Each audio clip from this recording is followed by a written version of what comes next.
세상에서 가장 애절한 슬픔을 담아낸 조양의 걸작.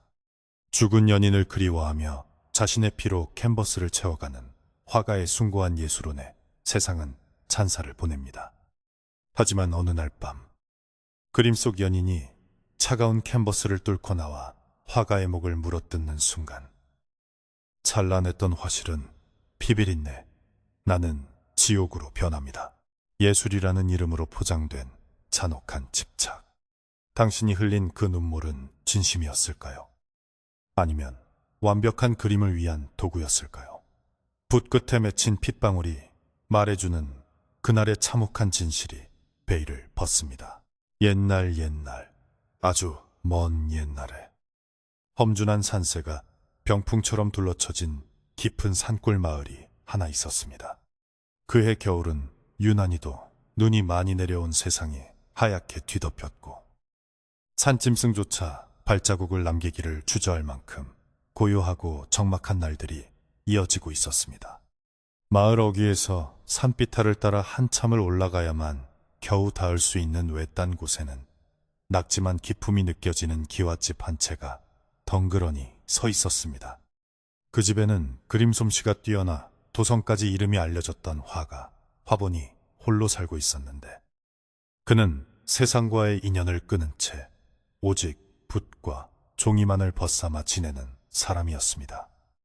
마을 사람들은 그가 그토록 고립된 삶을 선택한 이유가 사랑하던 정인을 잃은 슬픔 때문이라고 믿으며 그의 집쪽을 바라볼 때마다 안타까운 혀를 차곤 했습니다. 화본이 사랑했던 여인의 이름은 연화라고 하였는데, 그녀는 봄날에 피어나는 진달래꽃처럼 곱고 화사한 미소를 가진 여인이었습니다. 두 사람은 마을 사람들이 모두 부러워할 만큼 깊은 정을 나누며 지냈으나 어느 날 갑자기 연화가 시름시름 앓기 시작하더니 허망하게 세상을 떠나고 말았습니다. 연화가 떠난 후 화본은 식음을 전폐하고 방 안에 틀어박혀 며칠 밤낮을 울기만 하였고, 그 통곡 소리가 어찌나 처절하던지 지나가는 바람조차 그 소리에 놀라 숨을 죽일 정도였다고 합니다. 마을 사람들은 그가 슬픔을 이기지 못해 따라 죽는 것은 아닌가 걱정하여 문 앞에 밥상을 놓아주기도 하였으나 밥상은 손도 대지 않은 채 그대로 식어버리기 일쑤였습니다. 그렇게 한 계절이 지나고 눈보라가 몰아치던 어느 날, 화보는 마침내 방문을 열고 나와 짙은 눈으로 하늘을 올려다보았습니다. 그는 굳게 다짐한 듯 입술을 깨물며 다시는 붓을 들지 않겠다던 맹세를 깨고 연화의 모습을 그림으로 남기겠다고 선언하였습니다. 화보는 마을 사람들에게 가장 질 좋은 종이와 붓을 구해달라고 부탁하였고, 사람들은 그가 그림을 그리며 슬픔을 잊고 다시 예전의 생기를 되찾기를 바라는 마음으로 정성을 다해 재료를 모아다 주었습니다. 하지만 화본이 요구한 것 중에는 한 가지 이상한 점이 있었는데, 그는 붉은색 물감을 구해달라는 말은 한마디도 하지 않았다는 것입니다. 여인의 고운 입술과 뺨을 그리려면 붉은빛이 반드시 필요할 터인데, 그는 오직 검은 먹과 종이, 그리고 붓 몇 자루만을 챙겨들고 다시 방 안으로 들어갔습니다. 사람들은 그가 너무 슬픈 나머지 정신이 혼미해진 것이라 여겼지만 누구도 감히 그에게 물감을 챙겨주겠다는 말을 건네지는 못했습니다. 화본이 방 안으로 들어간 후 굳게 닫힌 문틈 사이로는 차가운 냉기만이 흘러나왔고, 방 안에서는 밤새도록 무엇인가를 가는 소리가 들려왔습니다. 사각사각, 혹은 득득거리는 그 소리는 먹을 까는 소리 같기도 했지만 어딘가 모르게 뼈를 깎거나 단단한 돌을 으깨는 듯한 섬뜩한 느낌을 주기도 했습니다. 화분은 방 한가운데에 커다란 화폭을 펼쳐놓고 그 옆에는 자신이 남몰래 준비해둔 작은 항아리 하나를 소중하게 모셔두었습니다. 그 항아리는 뚜껑이 덮여 있었지만 뚜껑을 열 때마다 비릿하면서도 묘하게 달큰한 쇠냄새가 방 안을 가득 채웠습니다. 그것은 일반적인 안료나 물감에서 나는 냄새가 아니었으며 마치 살아있는 생명의 몸속을 흐르던 뜨거운 액체가 식어가는 냄새와도 같았습니다. 방 안에는 오직 촛불 하나만이 위태롭게 타오르며 화본의 그림자를 벽면에 길게 들이우고 있었습니다. 화본의 얼굴은 오랫동안 햇빛을 보지 못해 창백하다 못해 투명해 보일 지경이었지만 그의 두 눈만은 기이할 정도로 붉게 충혈되어 번들거리고 있었습니다. 그는 떨리는 손으로 항아리의 뚜껑을 열고 붓끝을 그 안에 담긴 검붉은 액체에 조심스럽게 적셨습니다. 붓이 액체를 머금자 하얀 붓털은 순식간에 핏빛으로 물들었고 촛불 아래서 번쩍이는 광택을 뿜어냈습니다. 화본은 숨소리조차 내지 않으려는 듯 입을 꾹 다물고 하얀 종이 위에 붓을 대기 시작했습니다. 붓이 지나간 자리에는 선명하고 끈적한 붉은 선이 생겨났는데 그 색은 마치 금방이라도 종이 밖으로 흘러내릴 것처럼 생생했습니다. 화본은 그림을 그리는 동안 마치 신들린 사람처럼 중얼거리는 버릇이 생겼는데 그 내용은 주로 죽은 연화에게 말을 거는 것이었습니다. 연화야, 너는 어쩜 이리도 고우냐? 네가 떠나고 나니 내 세상은 온통째 빛이었는데 이제야 다시 너의 색을 찾았구나. 그의 목소리는 낮고 탁했으며 때로는 웃음기가 섞여 있기도 했고 때로는 울음이 섞여 있기도 하여 듣는 이로 하여금 소름이 돋게 만들었습니다. 붓질이 한번 끝날 때마다 그는 항아리를 애지중지 쓰다듬으며 그 안에 든 액체가 마르지 않았는지 확인하곤 했습니다. 그 액체는 단순한 물감이 아니라 화본에게 있어서는 연화 그 자체이자 그녀를 이승으로 불러올 수 있는 유일한 매개체인 것처럼 보였습니다. 눈은 며칠째 그치지 않고 계속해서 내렸고 화본의 집 지붕에는 눈이 두껍게 쌓여 처마가 내려앉을 듯 위태로워 보였습니다. 마을 사람들은 혹시나 화본이 얼어 죽지는 않았을까 걱정되어 가끔 그의 집 앞을 기웃거렸지만 방 안에서 새어나오는 불빛과 그림자를 보고는 안도하며 발길을 돌렸습니다.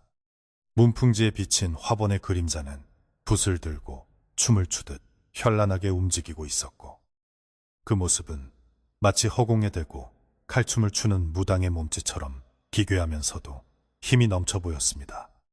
사람들은 그가 예술혼을 불태우고 있다고 생각하며 완성될 그림이 얼마나 대단할지 기대감을 품기도 했습니다.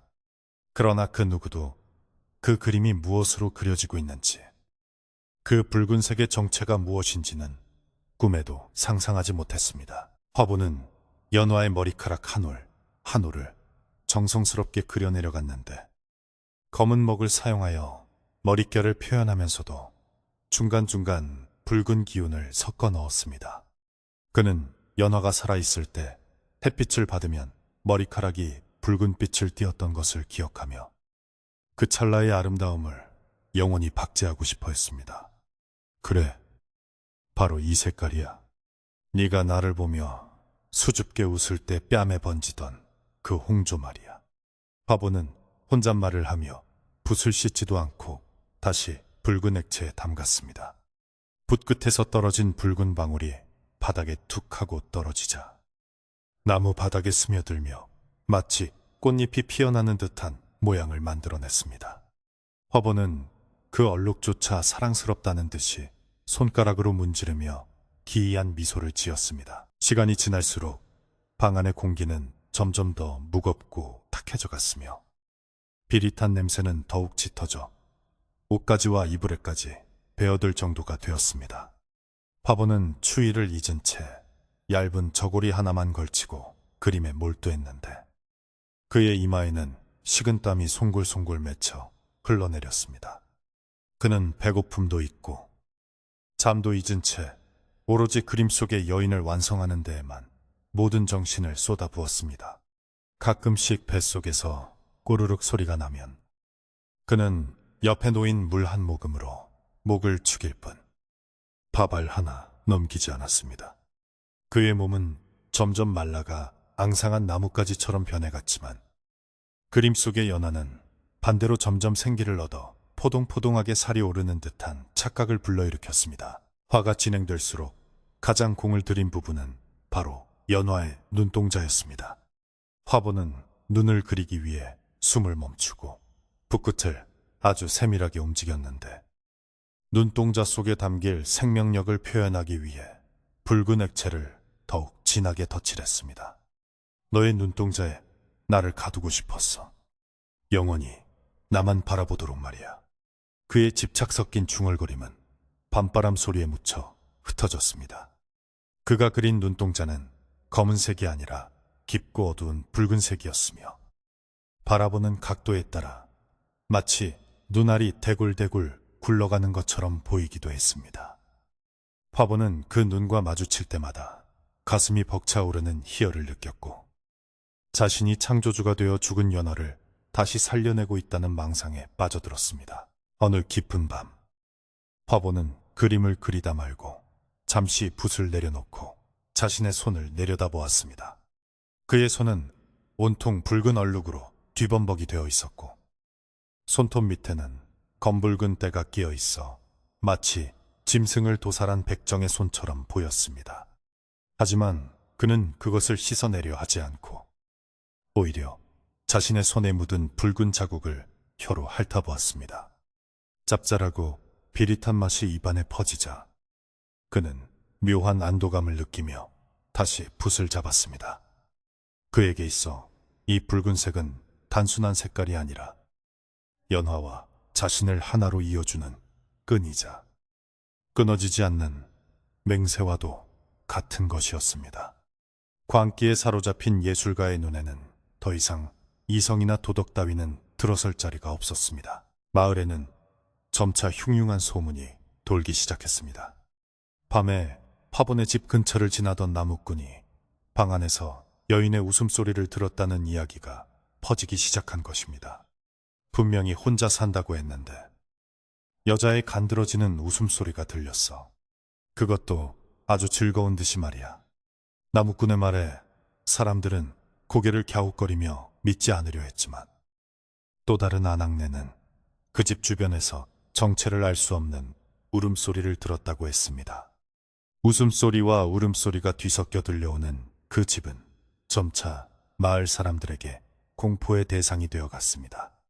하지만 화보는 바깥 세상의 소문 따위는 아랑곳하지 않고 오직 그림을 완성하는 데에만 전념하며 자신만의 세계에 갇혀 있었습니다. 화본의 집 주변에는 까마귀 떼가 모여들기 시작했습니다. 본래 까마귀는 불길한 징조라 하여 마을 사람들이 싫어하는 새였지만 유독 화본의 지붕 위에만 새까맣게 앉아 울어대는 통에 마을 분위기는 더욱 음산해졌습니다.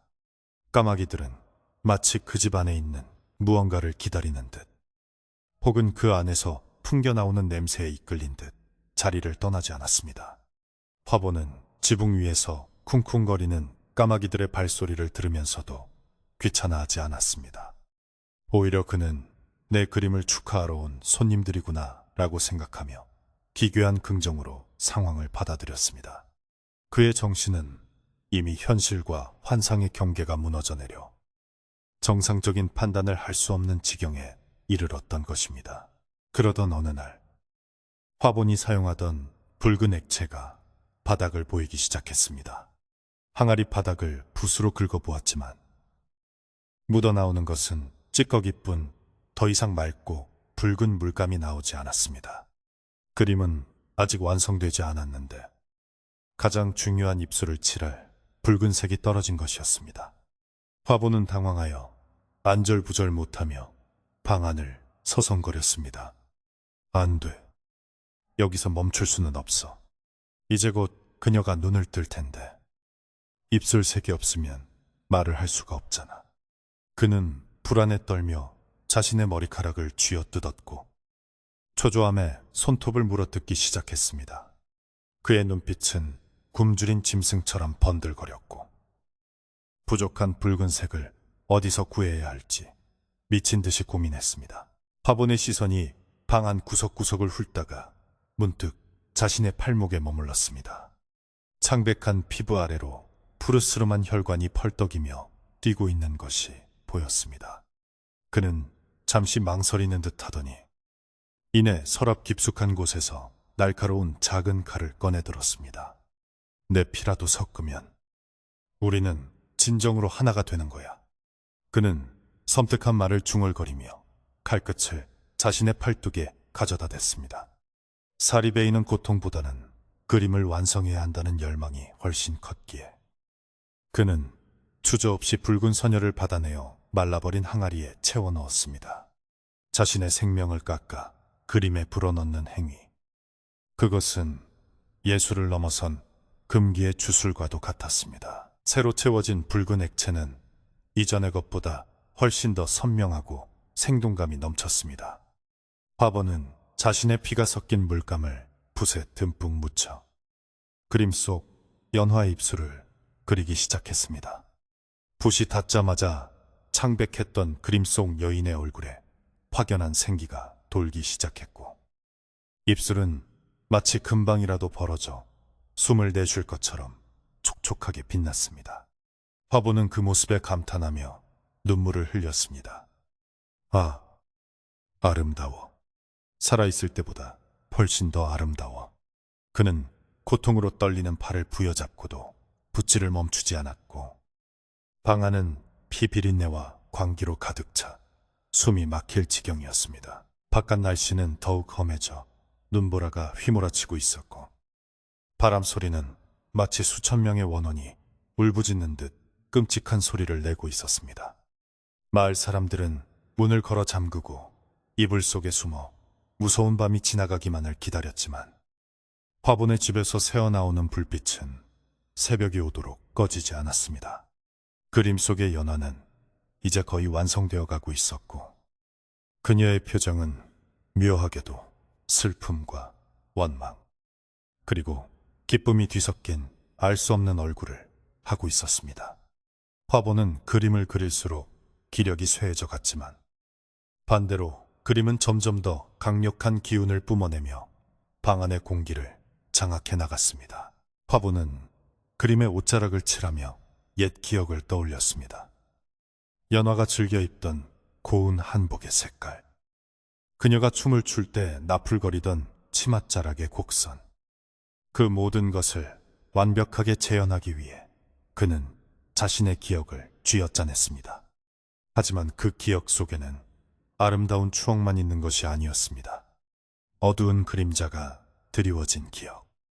그가 애써 외면하고 덮어두었던 끔찍한 진실의 조각들이 불쑥불쑥 튀어나와 그의 붓질을 방해하려 했습니다. 그때마다 화보는 고개를 세차게 저으며 아니야, 우리는 서로 사랑했어. 이건 사랑의 증표야라고 소리치며 불안한 마음을 달랬습니다. 그림이 완성되어 갈수록 방 안의 온도가 급격히 떨어지는 기이한 현상이 일어났습니다. 화로는 여전히 뜨겁게 타오르고 있었지만 붓을 든 화분의 손끝은 얼음장처럼 차가워졌고 입김이 하얗게 서려 나왔습니다. 그것은 단순한 추위가 아니라 저승의 냉기가 이승의 방 안으로 스며들어온 듯한 소름 끼치는 한기였습니다.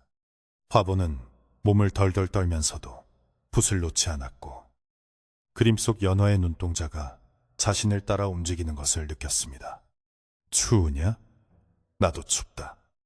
조금만 기다려라. 곧 따뜻하게 해줄 테니. 그는 그림에게 말을 걸며 자신의 체온을 나누어 주려는 듯 화폭을 껴안기도 했습니다. 어느덧 밤이 깊어 축시 새벽 1시, 3시가 되었을 무렵 화보는 마지막 붓질을 앞두고 있었습니다.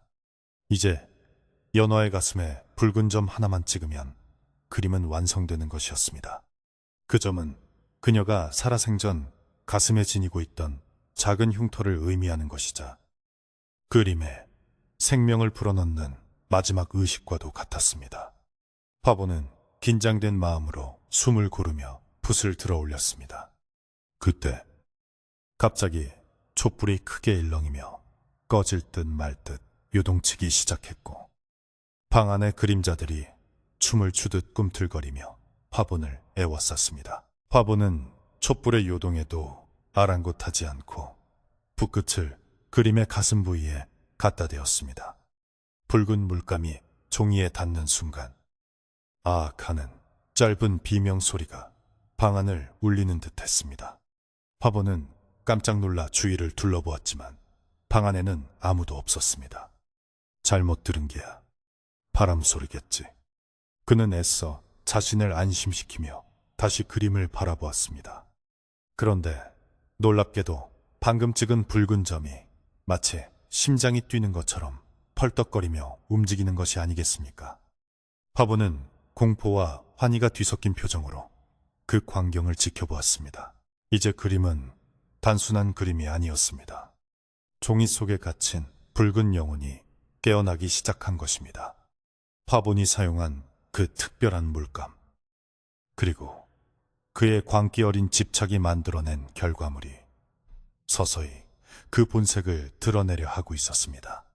창밖의 눈보라는 더욱 거세져 세상을 집어삼킬 듯 포효했고, 구립된 산골 마을의 외딴 집에선 돌이킬 수 없는 비극의 막이 오르고 있었습니다. 화보는 완성된 그림 앞에 무릎을 꿇고 앉아 떨리는 목소리로 중얼거렸습니다. 연화야, 나의 연화야, 이제 깨어날 시간이 되었다. 그의 부름에 화답이라도 하듯 그림 속 연화의 입술이 미세하게 움직이며 알 수 없는 속삭임을 토해내기 시작했습니다.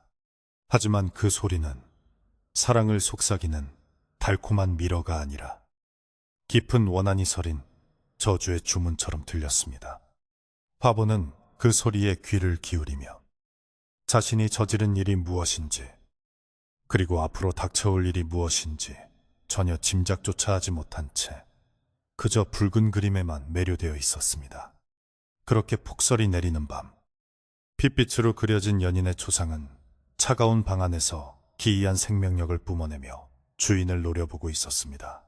거센 눈보라가 한바탕 휩쓸고 지나간 다음 날 아침, 마을은 마치 하얀 천을 덮어 씌운 듯 고요하기만 했습니다. 하지만 그 고요함은 평화로운 정적이 아니라 무언가 끔찍한 일이 벌어지기 직전에 폭풍 전야와도 같은 무거운 침묵이었습니다. 마을 사람들은 각자 집 앞에 눈을 치우러 나왔지만 누구 하나 큰 소리로 떠들거나 웃지 않았고 서로의 눈치만 살피며 수근거리기에 바빴습니다. 그들의 시선은 약속이라도 한 듯 산 중턱에 홀로 떨어져 있는 화분의 집을 향하고 있었는데, 그곳에서는 아침 햇살에도 녹지 않는 서늘한 기운이 뿜어져 나오고 있었습니다. 굴뚝에서는 연기가 피어오르지 않아 사람이 사는 기척이 느껴지지 않았지만 까마귀 떼는 여전히 그 집 주위를 맴돌며 기분 나쁜 울음소리를 내뱉고 있었습니다. 우물가에 모인 아낙네들은 물동이를 내려놓고 화분의 집에 대한 이야기를 나누기 시작했습니다. 그 중에는 간밤에 잠을 설친 이들이 많았는데 하나같이 산 쪽에서 들려오는 이상한 소리 때문에 공포에 떨었다고 입을 모았습니다. 자네도 들었는가? 어제 새벽녘에 산비탈에서 여자가 흐느끼는 소리 말일세. 바람 소리라고 하기에는 너무나 처량하고 도끼가 서려 있어 소름이 끼치더란 말이야. 한 아낙이 겁에 질린 표정으로 말하자 옆에 있던 다른 아낙이 맞장구를 쳤습니다. 듣고 말고 내 귀에는 춥다. 너무 춥다 라고 중얼거리는 소리까지 들리던데 그게 산 짐승 소리는 절대 아니었어. 사람들의 이야기는 꼬리에 꼬리를 물고 이어지며 화본의 집에서 무언가 사단이 났음이 분명하다는 쪽으로 의견이 모아졌습니다. 마을의 촌장은 젊은 장정 몇 명을 불러 화본의 집에 가보라고 할까 고민했지만 선뜻 나서는 이가 아무도 없었습니다. 산길은 눈이 허리까지 쌓여 걷기조차 힘든 상태였고 무엇보다 그 집 근처에만 가도 머리가 아프고 속이 메스껍다는 소문이 돌았기 때문입니다. 사람들은 화본이 미쳐서 헛것을 보고 있거나 아니면 정말로 산 귀신에 홀린 것이라 생각하며 두려워했습니다. 예전에는 마을의 자랑거리였던 천재 화가가 이제는 마을의 근심거리가 되어버린 상황에 촌장은 깊은 한숨을 내쉬었습니다. 재주가 너무 뛰어나면 하늘이 시기한다더니 그 말이 딱 맞구먼. 죽은 사람을 못 뒤져 저리도 청승을 떠니 산 사람까지 잡게 생겼어. 촌장의 말에 사람들은 고개를 끄덕이며 혀를 찼습니다. 그때 마을 입구 쪽에서 낡은 승복을 입고 대나무 삿갓을 쓴 늙은 스님 한 분이 지팡이를 짚으며 걸어오고 있었습니다. 노승의 행색은 남루했지만 눈빛만은 형형하게 빛나고 있어 범상치 않은 기운을 풍겼습니다. 그는 마을 사람들에게 합장하며 인사를 건네고는 곧바로 화본의 집이 있는 산 쪽을 응시했습니다. 노승의 표정이 순식간에 굳어지더니 미간에 깊은 주름이 잡혔습니다. 이 무슨 고약한 냄새인가. 비비린내가 진동을 하고 원한이 하늘을 찌르는구나. 노승은 혼잣말처럼 중얼거렸지만 그 목소리에는 엄중한 경고가 담겨 있어 주변에 있던 마을 사람들을 긴장하게 만들었습니다. 사람들은 노승에게 그 집의 사정을 이야기하며 제발 무슨 일인지 알아봐 달라고 간청했습니다. 노승은 마을 사람들의 부탁을 듣고는 고개를 저으며 혀를 찼습니다. 산 사람이 죽은 자의 영역을 침범했으니 이대로 두면 마을 전체에 화가 미칠 것이요. 그는 망설임 없이 눈 쌓인 산길을 오르기 시작했습니다. 지팡이로 눈을 헤치며 한 걸음 한 걸음 내딛는 노승의 뒷모습은 위태로워 보였지만 그의 발걸음에는 망설임이 없었습니다. 노승이 화본의 집 가까이에 다다를수록 주위를 맴돌던 까마귀들이 더욱 시끄럽게 울어대며 그를 위협하듯 날아들었습니다. 하지만 노승이 지팡이를 바닥에 쿵 하고 내리찍자 까마귀들은 화들짝 놀라며 하늘 높이 흩어졌습니다. 집 앞마당에 도착한 노승은 잠시 숨을 고르며 닫힌 방문을 노려보았습니다. 문틈 사이로 흘러나오는 검붉은 기운이 마치 뱀처럼 벨리를 틀고 있는 것이 노승의 눈에는 훤히 보였습니다. 계십니까? 지나가는 중이 목을 축이러 왔습니다. 노승은 우렁찬 목소리로 주인을 불렀습니다. 하지만 방 안에서는 아무런 대답도 들려오지 않았고 오직 기괴한 웃음소리와 붓을 긁는 소리만이 희미하게 새어나올 뿐이었습니다. 노승은 다시 한번 지팡이로 땅을 울리며 소리쳤습니다. 안에 있는 거 다 압니다. 문을 여시오. 그렇지 않으면 내 직접 문을 부수고 들어갈 테니 그제야 방 안의 소리가 뚝 그치더니 잠시 후 문이 벌컥 열렸습니다.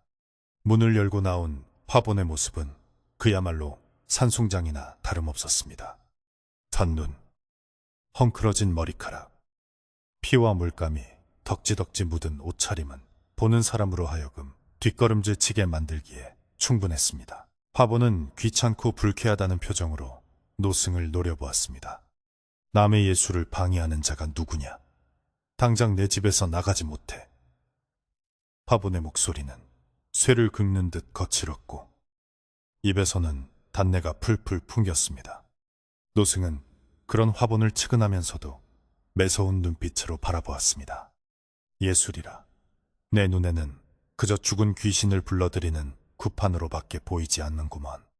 자네, 지금 무슨 짓을 하고 있는지 알고나 있는가? 노승의 말에 화본은 코웃음을 쳤습니다. 늙은이가 뭘 안다고 떠드는 거야. 나는 지금 세상에서 가장 아름다운 생명을 창조하고 있어. 죽음조차 갈라놓지 못하는 사랑을 그리고 있단 말이다. 화본은 자신의 행위를 정당화하며 광기 어린 눈을 번뜩였습니다. 노승은 화본의 어깨 너머로 방 안을 슬쩍 들여다보았습니다. 어두운 방 안, 촛불 아래 놓인 그림에서 뿜어져 나오는 요사스러운 기운이 방 안을 가득 채우고 있었습니다. 어리석은 사람아, 죽은 자는 흙으로 돌아가야 이치에 맞는 법이네.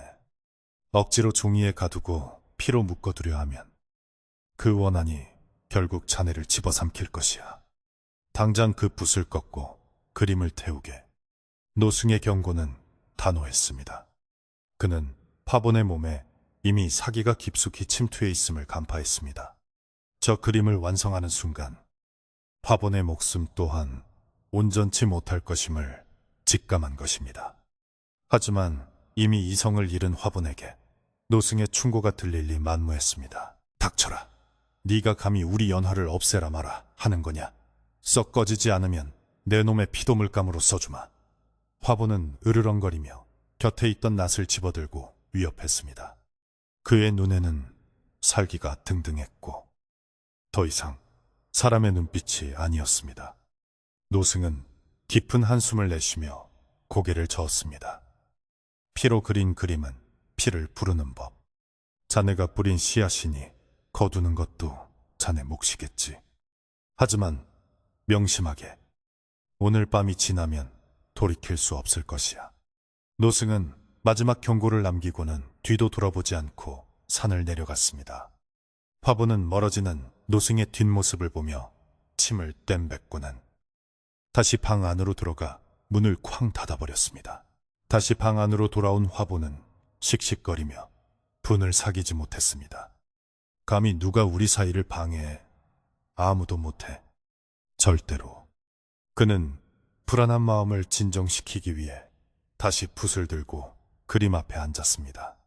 그런데 묘한 일이었습니다.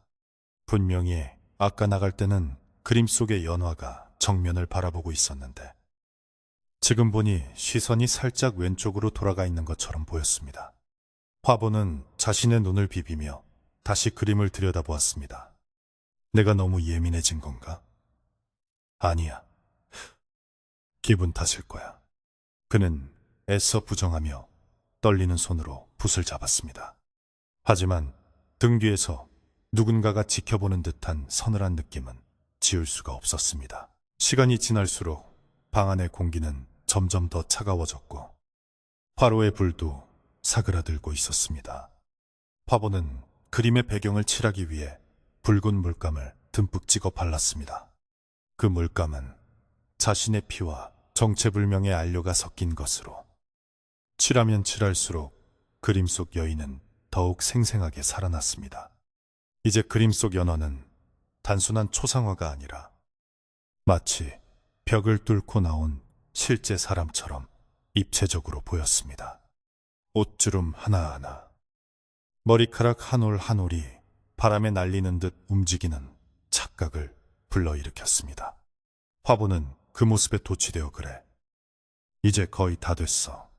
조금만 더 참아. 연호야. 라고 중얼거렸습니다. 밤이 깊어지자 산짐승들의 울음소리마저 뚝 끊기고 세상에는 오직 바람소리만 남았습니다.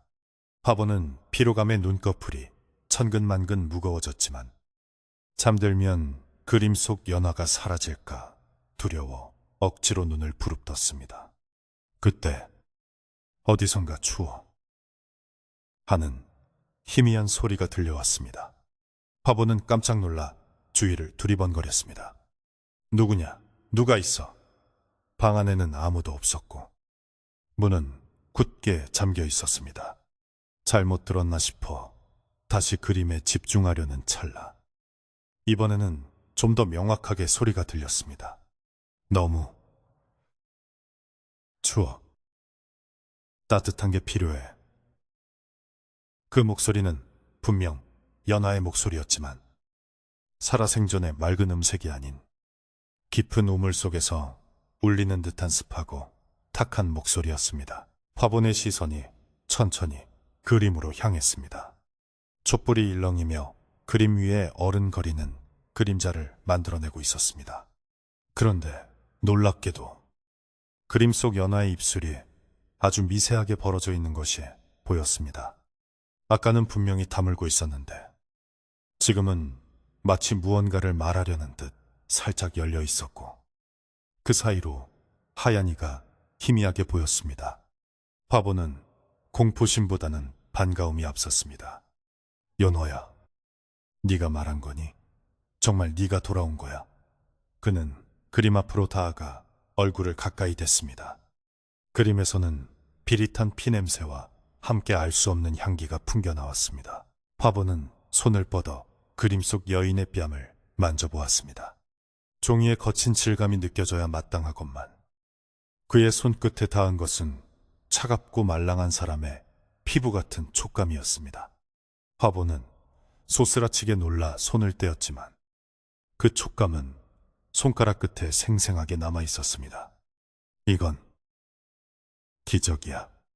나의 정성이 하늘에 닿은 거야. 그는 환희에 차서 외쳤지만 방 안의 분위기는 점점 더 음산해져만 갔습니다. 그림 속의 눈동자가 이제는 대놓고 화본의 움직임을 따라다니고 있었기 때문입니다. 그 눈빛은 사랑스러운 연인의 것이라기보다는 먹잇감을 노리는 포식자의 눈빛에 더 가까웠습니다. 한편 산 아래 마을에선 노승이 마을 어귀의 당산나무 아래에 앉아 기도를 올리고 있었습니다. 마을 사람들은 불안한 마음에 잠을 이루지 못하고 노승의 곁으로 하나둘씩 모여들었습니다. 스님, 정말 큰일이 나는 건 아니겠지요? 촌장이 걱정스런 얼굴로 묻자 노승은 눈을 감은 채 낮게 읊조렸습니다. 욕망이 빚어낸 괴물이 눈을 뜨려 하고 있어.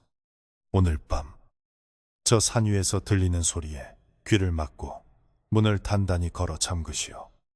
누구든 그 소리에 홀려 밖으로 나가면 무사하지 못할 것이오. 노승의 말에 사람들은 서둘러 집으로 돌아가 대문을 걸어 잠그고 이불을 뒤집어 썼습니다. 마을 전체가 공포에 질려 숨을 죽인 밤이었습니다. 다시 화분의 방. 촛불이 거의 다 타들어가 심지만 남은 상태였습니다. 방 안은 어두침침했고 그림 속의 여인은 어둠 속에서 더욱 또렷하게 빛을 발하고 있었습니다. 화분은 홀린 듯이 그림을 바라보며 중얼거렸습니다. 피가 더 필요하니 내 피를 주면 더 따뜻해지겠니? 그는 이미 제정신이 아니었습니다. 그림이 원하는 것이라면 자신의 심장이라도 꺼내줄 태세였습니다. 그때 그림 속 여인의 눈꼬리가 스윽 올라가며 기괴한 미소를 지었습니다. 그것은 감사의 미소가 아니라 어리석은 인간을 비웃는 조소였습니다. 갑자기 방 안의 모든 촛불이 동시에 훅 꺼져버렸습니다. 칠흑 같은 어둠이 찾아왔고 화보는 당황하여 성냥을 찾으려 더듬거렸습니다. 연화야, 잠깐만 기다려. 불을 켜줄게. 그가 허둥지둥하는 사이 어둠 속에서 사각거리는 소리가 들려왔습니다. 종이가 찢어지는 소리 같기도 하고 옷자락이 스치는 소리 같기도 했습니다. 그리고 화분의 바로 귓가에서 차가운 입김과 함께 속삭이는 소리가 들렸습니다. 불은 필요 없어. 나는 붉은색이 더 좋아. 화분의 몸이 굳어버렸습니다. 그 목소리는 그림 쪽이 아니라 바로 자신의 등 뒤에서 들려왔기 때문입니다. 화보는 천천히 고개를 돌려 뒤를 확인하고 싶었지만 공포로 인해 목이 돌아가지 않았습니다. 등 뒤에서 느껴지는 한기는 뼛속까지 시리게 만들었고 누군가가 젖은 손으로 자신의 어깨를 감싸는 듯한 느낌이 들었습니다. 나를 왜 죽였어? 그 한마디가 화본의 뇌리에 비수처럼 꽂혔습니다. 그가 그토록 부정하고 싶었던 진실. 기억의 저편에 묻어두었던 그날의 끔찍한 기억이 강제로 끄집어내어지는 순간이었습니다. 그림은 이제 단순한 물체로 머물기를 거부하고 화본의 죄악을 심판하기 위해 움직이기 시작한 것입니다. 화본은 비명을 지르며 바닥을 기어 도망치려 했지만 다리에 힘이 풀려 제대로 움직일 수가 없었습니다. 어둠 속에서 두 개의 붉은 안광이 번뜩이며 그를 내려다보고 있었습니다. 그것은 그림 속의 눈동자와 똑같은 색깔이었습니다. 사랑한다며, 영원히 함께하자며. 목소리는 점점 더 커져 방 안을 쩌렁쩌렁 울렸고 바깥의 바람 소리와 섞여 마치 귀곡성처럼 들렸습니다. 화보는 귀를 틀어막고 아니야, 아니야 라고 소리쳤지만 그 외침은 공허한 메아리가 되어 돌아올 뿐이었습니다. 그 시각 산 아래 마을 사람들도 그 소리를 들었습니다. 산 꼭대기에서 들려오는 처절한 비명소리와 짐승이 울부짖는 듯한 소리에 사람들은 오들오들 떨며 서로를 끌어안았습니다. 노승만이 당산나무 아래에서 묵묵히 염주를 굴리며 알 수 없는 주문을 외우고 있었습니다. 그의 표정은 비장했고 산 위를 바라보는 눈빛에는 슬픔이 서려 있었습니다. 결국 업보의 수레바퀴가 구르는구나. 노승의 탄식과 함께 밤은 더욱 깊어만 갔고 화본의 집에서는 인간의 영역을 벗어난 끔찍한 일이 벌어지고 있었습니다. 화본의 집 창호지문엔 붉은 핏자국이 튀어올랐고 방 안에서는 쿵, 쿵 하는 소리가 반복적으로 들려왔습니다. 그것은 누군가가 벽에 머리를 핥는 소리인지 아니면 무언가 무거운 것이 떨어지는 소리인지 알 수 없었습니다. 확실한 것은 그 방 안에 더 이상 화본 혼자만이 있는 것이 아니라는 사실이었습니다. 그가 자신의 피로 불러낸 존재, 사랑이라는 이름으로 포장된 욕망의 결정체가 이제 주인을 집어삼키기 위해 입을 벌리고 있었습니다. 산속의 외딴 집은 그렇게 세상과 단절된 채 공포와 광기의 도가니 속으로 빠져들고 있었습니다. 어둠이 집어삼킨 방 안에서 화보는 미친 사람처럼 손을 허우적거리며 불씨를 찾았습니다. 떨리는 손끝에 겨우 성냥갑이 잡혔고 몇 번의 헛손질 끝에 치익하는 소리와 함께 작은 불꽃이 피어올랐습니다.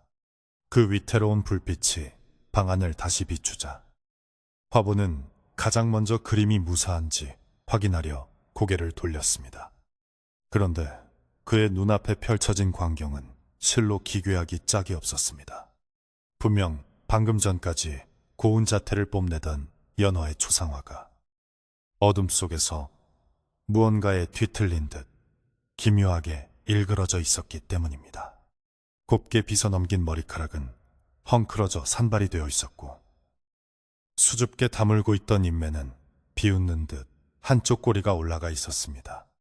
화보는 자신의 눈을 의심하며 등잔에 불을 옮겨 붙였지만 밝아진 불빛 아래서 본 그림은 더욱 섬뜩한 모습을 하고 있었습니다. 화보는 비틀거리는 걸음으로 그림 앞으로 다가갔습니다. 누가 내 그림에 손을 댄 거야. 그는 방 안에 자신밖에 없다는 사실을 알면서도 보이지 않는 누군가를 향해 소리를 질렀습니다. 그림 속 연화의 얼굴은 마치 물에 젖은 듯 퉁퉁 부어오른 것처럼 보였고 그가 정성 들여 칠했던 붉은 입술은 번져서 피를 토한 것처럼 턱 밑까지 흘러내리고 있었습니다. 화보는 급히 소매로 그 자국을 닦아내려 했지만 문지르면 문지를수록 붉은 얼룩은 더욱 넓게 번져나가 그림을 흉측하게 망가뜨릴 뿐이었습니다. 안 돼. 지워지지 않아. 이러면 안 된단 말이야.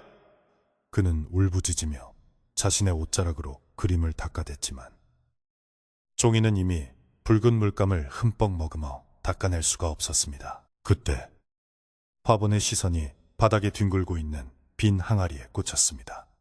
그림을 수정하려면 다시 예전의 아름다운 모습으로 되돌리려면 그 특별한 붉은 물감이 더 필요했습니다. 그는 바닥을 기어가 항아리를 집어들고 거꾸로 흔들어 보았지만 말라붙은 찌꺼기만 툭툭 떨어질 뿐 한 방울의 액체도 남아있지 않았습니다. 화보는 절망감에 휩싸여 자신의 머리카락을 쥐어뜯었습니다. 피가 부족해. 더 붉은 피가 있어야 해. 그의 중얼거림은 점점 더 광기에 젖어들었습니다. 그는 자신의 팔뚝을 내려다보았지만 이미 너무 많은 피를 뽑아낸 탓에 상처 부위는 쳐나 있었고 몸에는 피가 모자라 현기증이 날 지경었습니다. 하지만 예수를 향한 비틀린 집착은 육체의 고통을 능가하고 있었습니다. 화보는 서랍을 뒤져 다시 날카로운 칼을 찾아내었습니다. 자신의 몸에서 더 이상 피가 나오지 않는다면 다른 곳에서라도 구해와야 한다고 생각했습니다. 그의 눈빛은 짐승처럼 번들거렸고 이 송은 이미 마비된 상태였습니다. 칼날이 등잔 불빛에 반사되어 서늘한 빛을 뿜어내자 화본의 머릿속에서는 과거의 어떤 기억이 섬광처럼 스치고 지나갔습니다. 그것은 그가 애써 잊으려 했고 기억의 저편 깊숙한 곳에 봉인해 두었던 끔찍한 날의 풍경이었습니다. 칼을 쥔 손의 감촉, 비릿한 피 냄새, 그리고 눈부시게 하얀 설원. 그 모든 감각이 되살아나며 화본을 과거의 그날로 강제로 끌고 갔습니다. 그날도 오늘처럼 눈이 펑펑 쏟아지는 날이었습니다. 연화는 병에 걸려 죽은 것이 아니었습니다. 그녀는 그날 화본을 보러 눈길을 헤치고 산으로 올라왔었고 두 볼은 추위와 반가움으로 발그레하게 상기되어 세상 그 누구보다 아름다웠습니다. 화본은 그녀를 맞이하며 생각했었습니다. 저 아름다운 색깔을 영원히 가질 수는 없을까? 세월이 흐르면 저 고운 얼굴도 쭈글쭈글해지고 저 붉은 뺨도 빛을 잃겠지. 화가로서의 욕망이 사랑이라는 감정을 집어삼키는 순간이었습니다. 그는 연화가 늙고 병들어 취해지는 것을 견딜 수 없었고 그녀가 가장 아름다운 절정의 순간에 멈추기를 바랐습니다. 그것이 그가 생각하는 영원한 사랑이자 완벽한 예술의 완성이었습니다. 기억 속의 화보는 따뜻한 차를 내어주는 척하며 연화의 뒤로 다가갔습니다. 연화는 아무런 의심 없이 창밖의 설경을 바라보며 미소 짓고 있었습니다. 화보님, 눈이 오니 세상이 참 깨끗해요. 그녀의 목소리는 맑은 구슬이 굴러가는 듯 고왔습니다. 화보는 그 목소리를 들으며 품속에 숨겨둔 단도를 꺼내들었습니다. 손은 떨리지 않았습니다. 오히려 위대한 걸작을 남기겠다는 흥분으로 가슴이 벅차오르고 있었습니다. 그는 연화의 흰 목덜미를 바라보며 그 아래 흐르는 붉은 생명력을 터뜨리고 싶은 충동을 느꼈습니다. 흰 눈 위에 뿌려질 선명한 붉은색. 그 대비야말로 그가 평생을 찾아 헤매던 색채의 조화였습니다. 연화야, 너를 영원히 시들지 않는 꽃으로 만들어줄게. 화본의 속삭임과 함께 칼날이 허공을 갈랐습니다. 연화는 비명조차 제대로 지르지 못한 채 쓰러졌습니다. 하얀 눈밭 위로 그녀의 몸에서 흘러나온 붉은 피가 꽃처럼 번져나갔습니다. 화본은 그 광경에 넋을 잃고 감탄했습니다. 아름다워. 정말로 아름다워. 그는 죽어가는 연화를 끌어안고 슬퍼하기는커녕 서둘러 붓과 종이를 가져와 그 피를 찍어 그림을 그리기 시작했습니다. 식어가는 연인의 온기를 느끼면서도 그의 손은 분놀림을 멈추지 않았습니다. 그것이 바로 이 그림, 붉은 피로 그린 연인의 초상의 시작이었던 것입니다. 다시 현실로 돌아온 화보는 거친 숨을 몰아쉬며 바닥에 주저앉았습니다. 손에 들린 칼이 덜그럭거리며 바닥에 떨어졌습니다. 그래, 내가 죽였어. 내가 그녀를 죽였어. 그는 드디어 자신의 입으로 진실을 토해냈습니다. 하지만 그것은 참회의 고백이 아니었습니다. 하지만 그건 살인이 아니야. 예술이야. 나는 그녀를 영원히 살게 한 거라고. 그는 허공을 향해 변명하듯 소리쳤습니다.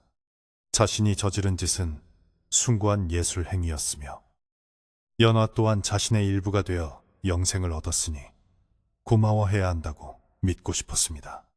비틀린 자아는 끝까지 죄책감을 거부하고 있었습니다. 화본의 외침이 끝나자마자 방 안의 공기가 급격히 무거워지며 숨이 턱턱 막혀왔습니다.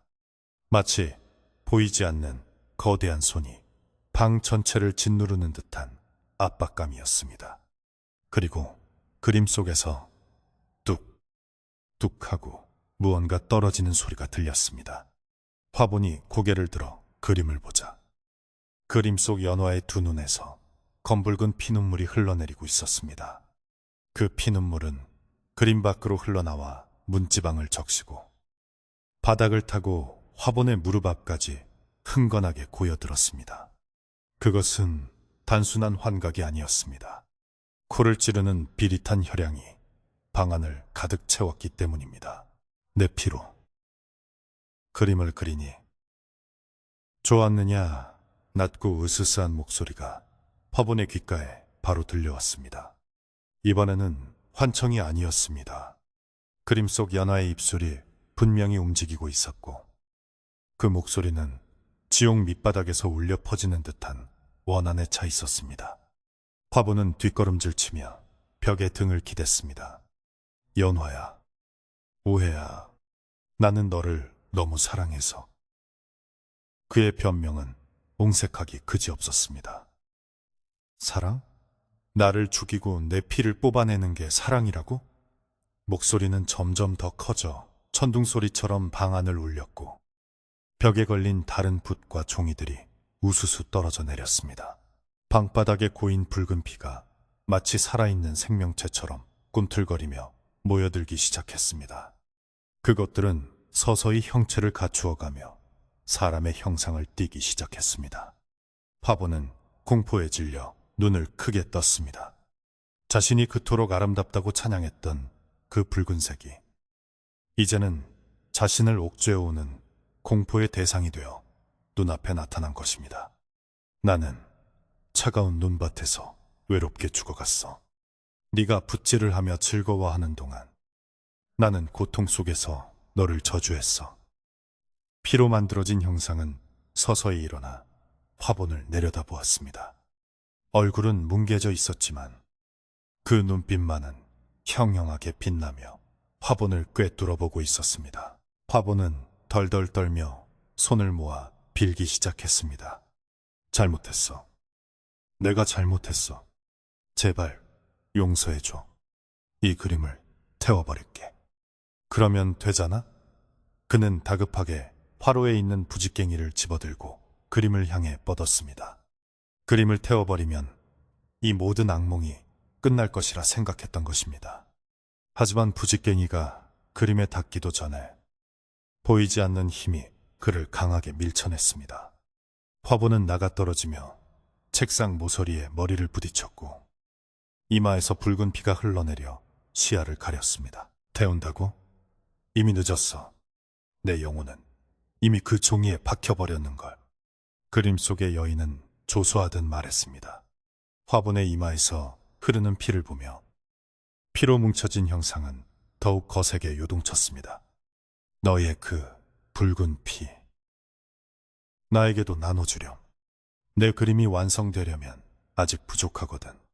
그 말은 화분이 그림을 그릴 때 했던 말과 토시 하나 틀리지 않고 똑같았습니다.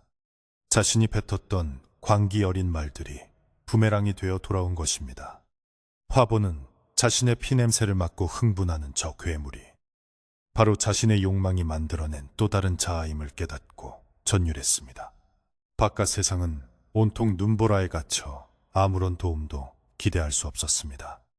화보는 이 좁은 방 안에서 자신이 불러낸 악령과 단둘이 마주해야 했습니다. 그는 살기 위해 발버둥 쳤습니다.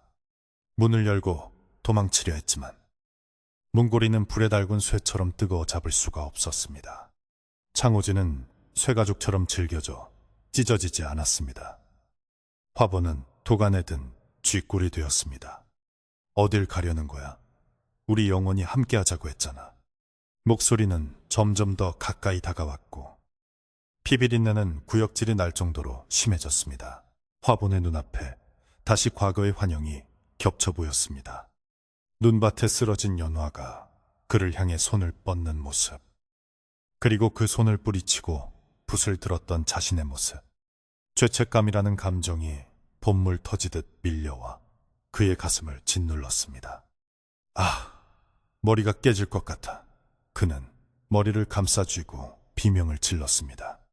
그림 속에서 뿜어져 나오는 원념은 화본의 정신을 갉아먹고 있었고 그는 현실과 환각의 경계에서 완전히 길을 잃어버렸습니다. 자신이 예술가인지, 살인마인지, 아니면 그저 미쳐버린 노인인지 분간할 수 없게 되었습니다. 그림 속의 연화는 이제 완전히 그림 밖으로 나올 준비를 마친 듯 했습니다. 캔버스 표면이 불룩하게 튀어나오며 입체적인 형상이 만들어졌고, 종이가 찢어지는 소리와 함께 가느다란 손이 쑥 튀어나왔습니다. 그 손은 창백하다 못해 푸르스름했고, 손톱은 길고 날카롭게 자라 있었습니다. 화보는 그 손을 보며 얼어붙었습니다. 그것은 그가 연화의 목을 조를 때 보았던 그녀의 손과 똑같았지만, 이제는 힘없이 늘어진 손이 아니라 복수를 위해 단단히 힘이 들어간 손이었습니다. 나의 아름다운 화가님, 이제 제 초상화를 완성해 주셔야지요. 기괴한 손짓이 화본을 불렀습니다.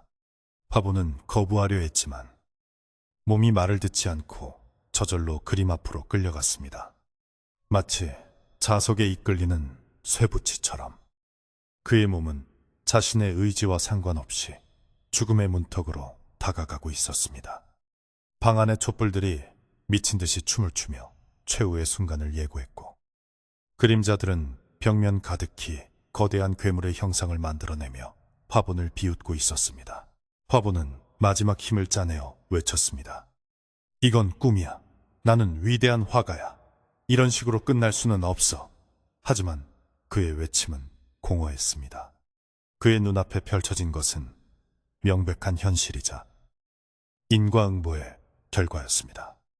연화의 원호는 이제 그의 목을 조여올 준비를 하고 있었고, 화보는 자신이 저지른 끔찍한 죄악의 대가를 치를 시간이 다가왔음을 뼈저리게 느꼈습니다. 붓으로 생명을 창조하려 했던 오만한 인간의 말로는 처참한 파멸뿐이었습니다. 방 안의 온도는 급격히 떨어져 입김이 서릴 정도였지만 화본의 몸은 식은땀으로 흥건했습니다. 그는 자신의 손을 내려다보았습니다. 여전히 붉은 물감과 피로 얼룩진 그 손은 더러웠습니다. 아무리 씻어도 지워지지 않을 죄의 흔적이었습니다. 그래, 피로 시작했으니 피로 끝나는 것이 맞겠지. 화보는 체념한 듯 중얼거렸지만 눈동자는 여전히 공포로 흔들리고 있었습니다. 그림 속에서 튀어나온 손이 화본의 멱살을 잡는 순간 그는 숨이 턱 막히며 세상이 붉게 물드는 것을 보았습니다. 바람이 거세게 불어 문풍지가 찢어질 듯 울어대었고, 산속의 외딴 집은 마치 거대한 무덤처럼 어둠 속에 잠겨 있었습니다. 마을 사람들은 아무도 이 참극을 알지 못했고, 오직 산속의 정령들과 까마귀들만이 이 비극적인 결말을 지켜보고 있었습니다. 화본의 집 지붕 위에 앉아있던 까마귀 한 마리가 까악, 까악 하고 불길하게 울어대며 하늘로 날아올랐습니다. 그것은 마치 죽은 자의 영혼을 저승으로 인도하는 신호탄과도 같았습니다. 이제 이야기는 절정으로 치닫고 있었습니다. 피로 맺어진 뒤틀린 사랑과 예술에 대한 광기, 그리고 억울하게 죽은 원혼의 복수가 한데 얽혀 폭발하기 직전이었습니다. 화보는 자신이 판 함정에 스스로 빠진 꼴이 되었고, 그 구덩이는 너무나 깊고 어두워 다시는 빠져나올 수 없을 것처럼 보였습니다. 그림 속의 연화는 더 이상 그림이 아니었습니다. 그녀는 피와 원한으로 빚어진 살아있는 저주였습니다. 방 안에서 들려오는 비명소리는 눈보라 소리에 묻혀 사라졌고, 밤은 그렇게 깊어만 갔습니다. 화본과 연화, 가해자와 피해자, 화가와 모델이라는 기묘한 관계는 이제 죽음과 삶의 경계에서 최후의 대면을 하고 있었습니다. 붓을 든 자의 손이 꺾이고 캔버스 속의 피조물이 주인을 심판하는 역전의 순간, 공포는 그 극에 달해 있었습니다. 폭설이 내리는 밤, 하늘이 찢어질 듯한 천둥 소리가 산골짜기를 뒤흔들었습니다. 마치 하늘이 노하여 이 집을 내리치려는 듯, 번개가 번쩍일 때마다 방 안은 대나처럼 환해졌다가 다시 깊은 어둠 속으로 빠져들기를 반복했습니다. 화보는 공포에 질려 구석에 웅크린 채 자신의 눈앞에서 벌어지는 믿기 힘든 광경을 지켜보고 있었습니다. 찢어진 캔버스 틈 사이로 하얗고 창백한 발이 쑥 빠져나와 바닥을 딛는 순간 방바닥의 나무 판자가 삐걱거리는 소리를 내며 그 무게를 지탱했습니다. 그것은 환영이나 헛개비가 아니라 분명한 무게와 질량을 가진 실체였습니다. 화보는 숨소리조차 내지 못하고 덜덜 떨며 그림 밖으로 완전히 걸어 나오는 연화의 모습을 바라보았습니다. 그녀의 몸에서는 뚝뚝 떨어지는 붉은 물감과 검은 먹물이 섞여 마치 썩은 피처럼 흘러내리고 있었고 그 비릿한 냄새는 방 안의 공기를 순식간에 오염시켰습니다. 그림 밖으로 나온 연화는 더 이상 화본이 기억하던 그 아름다운 연인이 아니었습니다. 그녀의 얼굴은 고통으로 일그러져 있었고 화본이 붓으로 정성스럽게 그려넣었던 눈동자는 이제 텅 빈 구멍처럼 깊고 어두운 심연이 되어 그를 노려보고 있었습니다. 그녀가 한 걸음 내디딜 때마다 바닥에는 붉은 발자국이 선명하게 찍혔고 그 자국에서는 스멀스멀 검은 연기가 피어올랐습니다. 화분님, 저를 그리워하셨나요? 저를 다시 보고 싶어서 그렇게 애타게 부르셨나요? 그녀의 목소리는 쇠를 긁는 듯 날카로우면서도 물속에 잠긴 듯 웅웅거리는 기괴한 울림을 가지고 있었습니다. 화보는 그 목소리를 듣자마자 고막이 터질 듯한 고통을 느꼈고 두 손으로 귀를 틀어막으며 비명을 질렀습니다. 오지마, 저리 가. 너는 가짜야. 내가 만든 그림일 뿐이라고. 화보는 자신의 곁에 있던 벼루를 집어들어 그녀를 향해 힘껏 던졌습니다. 벼루는 허공을 날아 그녀의 이마에 정통으로 맞았지만 쨍그랑 소리를 내며 깨진 것은 벼루뿐이었습니다. 그녀는 고개 하나 까딱하지 않았고 벼루가 맞은 자리에서는 피 대신 검붉은 먹물이 주르륵 흘러내려 그녀의 얼굴을 더욱 기괴하게 만들었습니다. 아프네요. 하지만 그날 눈밭에서 느꼈던 고통보다는 덜해요. 당신이 내 목에 칼을 꽂았을 때 그때는 정말 춥고 아팠거든요.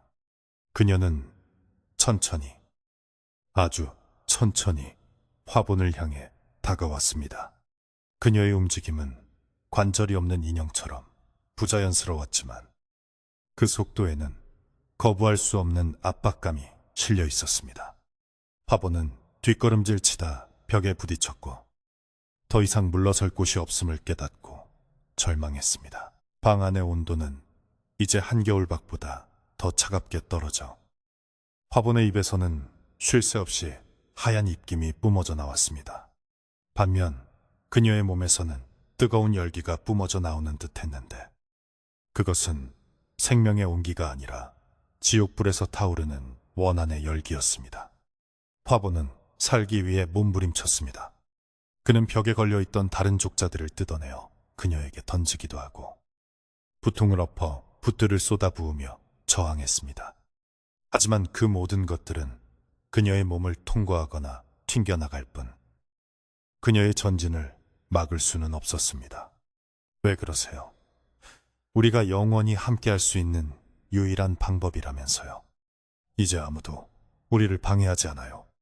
어서 저를 안아주세요. 그녀는 핏기 없는 두 팔을 벌려 화본을 껴안으려 했습니다. 그 손톱 끝에는 아직 마르지 않은 붉은 물감이 독처럼 맺혀 있었습니다. 화본은 그녀의 포옹을 피하기 위해 바닥을 굴러 문 쪽으로 기어갔습니다. 살려줘! 사람 살려! 그는 목이 터져라! 비명을 지르며 문고리를 잡고 흔들었습니다. 하지만 문은 마치 바깥에서 쇠사슬로 묶어놓은 것처럼 꿈쩍도 하지 않았습니다. 그는 손톱이 빠지도록 문을 긁어대며 발버둥 쳤지만 닫힌 문은 야속하게도 그를 놓아주지 않았습니다. 그때 그의 발목을 차가운 손이 덥석 잡았습니다. 화보는 소스라치게 놀라며 발길질을 해댔지만 그 소나기 힘은 엄청나서 마치 강철 족쇄가 채워진 것 같았습니다. 그녀는 바닥에 쓰러진 화분을 질질 끌어 방 한가운데로 다시 데려왔습니다. 바닥에 끌려가는 화분의 손톱 자국이 처절하게 남았지만 그마저도 곧 그녀가 흘린 붉은 피로 덮여 사라졌습니다. 도망치지 마세요. 당신이 시작한 일이잖아요. 마무리는 함께 지어야지요. 그녀는 화분의 위에 올라타 그를 내려다보았습니다. 흘러내린 머리카락이 화분의 얼굴을 덮었고 그 머리카락 사이로 보이는 그녀의 눈은 붉은 광채를 띠고 있었습니다. 화분은 공포에 질려 숨조차 제대로 쉴 수 없었습니다. 그녀의 몸무게는 깃털처럼 가벼울 줄 알았는데 막상 짓눌린 느낌은 천근 바위가 가슴을 누르는 듯 무거웠습니다. 그것은 죄의 무게이자 그녀가 짊어지고 온 원망의 무게였습니다. 화분은 헐떡이며 애원했습니다. 내가 다 보상할게. 다시 그려줄게. 아주 예쁘게. 네가 원하는 대로 다시 그려줄게. 제발 이러지 마. 그녀는 화분의 애원에 도르르 웃음을 터뜨렸습니다. 그 웃음소리는 방 안의 유리그릇들을 깨뜨릴 만큼 높고 날카로웠습니다. 다시 그린다고요. 이미 내 영혼은 이 망가진 그림 속에 갇혀버렸는데 또다시 나를 가두려고요. 아니요. 이제는 당신이 들어올 차례예요. 그녀는 손가락으로 화분의 뺨을 쓰다듬었습니다. 그녀의 손길이 지나간 자리에는 화상을 입은 듯 붉은 자국이 생겨났습니다. 당신의 그 뜨거운 피, 그 붉은색이 탐나네요. 나에게 주면 내가 더 완벽해질 수 있을 것 같아요. 그녀의 손이 서서히 화분의 목으로 내려갔습니다. 화분은 숨이 막혀 주춤거리며 그녀의 팔을 잡고 떼어내려 했지만 역부족이었습니다. 그 순간 밖에서 번개가 다시 한번 내리꽂히며 굉음이 울렸습니다. 그 빛에 비친 방 안의 풍경은 지옥도 그 자체였습니다. 온 방 안이 붉은 피와 검은 먹물로 뒤범벅이 되어 있었고 그 한가운데서 인간과 귀신이 뒤엉켜 사투를 벌이고 있었습니다. 화분의 눈동자가 뒤집히며 흰자위가 드러났습니다. 산소 부족으로 인한 고통보다 더 끔찍한 것은 자신의 생명력이 그녀에게로 빨려 들어가는 느낌이었습니다. 그녀의 손이 닿은 곳마다 피부가 쪼그라들고 혈관이 튀어나오며 몸속의 피가 거꾸로 솟구치는 듯한 감각이 그를 덮쳤습니다. 화보는 본능적으로 알 수 있었습니다. 그녀는 지금 자신의 피를 마시는 것이 아니라 자신의 존재 자체를 흡수하고 있다는 것을. 이 붉은색 정말 따뜻해. 당신이 나를 죽일 때 흘렸던 내 피보다 훨씬 더 뜨거워. 그녀는 황홀한 표정을 지으며 화본의 목을 더욱 세게 졸랐습니다. 화본의 입에서 거품이 일고 다리가 허공을 걷어찼습니다. 그의 머릿속에서는 주마등처럼 과거의 기억들이 스쳐 지나갔습니다. 처음 붓을 잡았던 어린 시절, 연화를 처음 만났던 봄날, 그녀와 함께 거닐던 꽃밭, 그리고 눈 덮인 산속에서의 그 끔찍했던 살인. 그 모든 기억들이 뒤섞여 혼란스럽게 회전하다가 결국 하나의 점으로 수렴되었습니다. 바로 눈앞에 있는 이 붉은 괴물. 자신이 만들어낸 업보의 결정체로 말입니다. 화보는 마지막 힘을 다해 옆에 떨어져 있던 붓 하나를 집어들었습니다. 그리고 그녀의 눈을 향해 찔러 넣으려 했습니다. 하지만 그녀는 고개도 돌리지 않고 한 손으로 붓을 탁 쳐냈습니다. 붓은 허공을 날아 벽에 박혀버렸습니다. 아직도 붓을 놓지 못하는군요. 그 지독한 집착이 당신을 망친 거예요. 그녀는 슬픈 표정을 지으며 화본의 가슴에 손을 얹었습니다. 그녀의 손이 화본의 가슴 속으로 쑥 들어가는 듯한 착각이 들 만큼 강한 통증이 느껴졌습니다. 심장이 터질 듯이 쿵쿵거렸고 그 박동에 맞춰 그녀의 몸도 붉게 빛났습니다. 화본은 자신의 심장이 그녀의 소나기에 잡힌 듯한 공포를 느꼈습니다. 돌려줘. 내 색깔을 돌려줘. 그녀가 갑자기 소리를 지르며 화분의 어깨를 물어뜯었습니다. 살점이 뜯겨나가는 고통에 화분은 짐승 같은 비명을 질렀습니다. 붉은 선혈이 분수처럼 솟구쳐 그녀의 얼굴을 적셨습니다. 그녀는 그 피를 맞으며 기괴하게 웃었고 피가 닿은 곳마다 그녀의 피부는 생기를 되찾아 점점 더 사람의 모습에 가까워졌습니다. 반면 화분의 몸은 급격히 창백해지며 말라가기 시작했습니다. 마치 튜브에서 물감을 짜내듯 그의 생명력이 밖으로 빠져나가는 것이 눈에 보일 정도였습니다. 화분은 흐릿해지는 의식 속에서 자신의 몸이 점점 가벼워지는 것을 느꼈습니다. 방 안의 모든 사물들이 공중에 떠올라 빙글빙글 돌기 시작했습니다. 붓, 종이, 벼루, 가구들이 회오리 바람에 휘말린 듯 춤을 추었고 그 중심에는 화분과 연화가 있었습니다. 이것은 현실 세계의 물리법칙이 무너진 오직 원념과 주술만이 지배하는 공간이었습니다. 화분은 자신이 종이 인형처럼 나풀거리는 것을 느꼈습니다. 안 돼. 나는 위대한 화가야. 나는 죽지 않아. 그는 끝까지 자신의 애고를 놓지 못하고 중얼거렸지만 그 목소리는 모기 소리보다 작았습니다. 이제 그에게 남은 것은 껍데기뿐이었습니다. 그녀는 화분을 끌어안고 천천히 일어났습니다. 화분은 저항할 힘조차 없이 그녀의 품에 안겨 축 늘어졌습니다. 그녀는 화분을 안은 채 찢어진 캔버스 쪽으로 걸어갔습니다. 이제 집으로 돌아가요. 당신이 만든 그 세상 속으로. 그녀의 속삭임은 달콤하게 들렸지만 그 내용은 영원한 지옥을 의미했습니다. 화분은 캔버스 안으로 끌려 들어가는 것을 거부하려 했지만 그의 몸은 이미 액체처럼 녹아내려 그녀와 하나가 되어가고 있었습니다. 그의 팔다리가 물감처럼 풀어져 캔버스 표면에 스며들기 시작했습니다. 공포에 질린 화분의 얼굴이 캔버스 천에 닿는 순간 그는 비로소 자신이 그림의 일부가 되었음을 깨달았습니다. 아, 싫어. 꺼내줘. 화분의 마지막 비명이 터져나왔지만 그 소리는 입 밖으로 나오지 못하고 캔버스 안에서 먹먹하게 울렸습니다. 그의 몸은 순식간에 빨려 들어갔고 찢어졌던 캔버스는 저절로 기워지며 다시 팽팽해졌습니다. 방 안을 가득 채우던 피와 먹물들도 마치 썰물이 빠져나가듯 그림 속으로 빨려 들어갔습니다. 둥둥 떠다니던 가구들도 쿵 소리를 내며 바닥으로 떨어졌습니다. 휘몰아치던 광풍이 멈추고 방 안에는 거짓말처럼 고요가 찾아왔습니다. 오직 촛불 하나만이 다시 스르르 켜지며 방금 전에 그 난리가 꿈이 아니었음을 증명하듯 흔들리고 있었습니다. 그림은 이제 완성되어 있었습니다.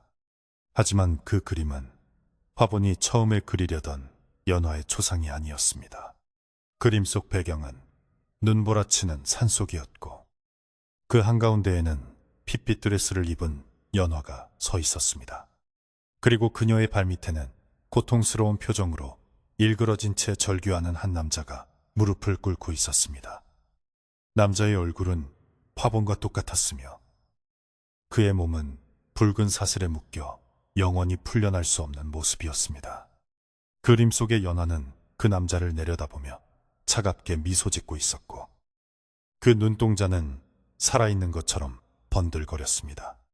화가는 자신이 그린 그림 속에 영원히 갇혀버린 것입니다. 바깥 세상은 여전히 눈이 내리고 있었지만 천둥번개는 멈추고 바람도 잦아들었습니다.